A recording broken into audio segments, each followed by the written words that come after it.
Республика күләм фестивальләр берләшеп Татарстан буйлап иҗади сәфәр оештырды. Татарстан президенты Рөстәм Миңнеханов ярдәме белән уздырылган Йолдызлык һәм безнең заман фестивальләре лауреатлары барлыгы 20 районда чыгыш ясады. Буа шәһәрендә узган Яшь йолдызлар концертын хәбәрчебез Искәндәр Гыймалдинов та күреп кайтты.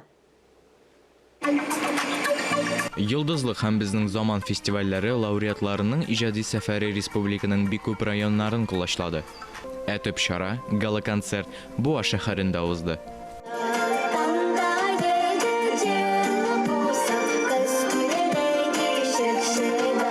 Приволжский территория балалары һәм Казаннан килделәр. Алар бу көнне күптән көтәләр инде. Сәхнәдә матур иттереп үзенең талантларын күрсәтәләр безгә. Концерт программасы гел үзгәрештә. Яшь йолдызлар тамаша яңаларын да, инде моңа кадәр яратып тыңлаган җырларын да тәкъдим итте. Әлбәттә, берсеннән-берсе дәртле биюләр дә башкарылды.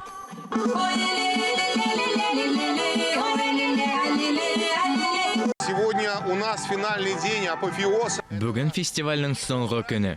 Һәм аны Рөстәм Нургалиевич Миңнеханов балаларга бүләк иткән. Монда бик көчле коллективлар, бик талантлы балалар катнаша. Калада гына түгел, салада яшәүче балалар да зур сәнгатькә юл яруга, аларны барлыга ярдәм иткән фестиваль Татарстан Республикасының аерым бер горурлыгы. Бу алар өчен дә Йолдызлык фестивале лауреатларының чыгышлары зур бүләк булды.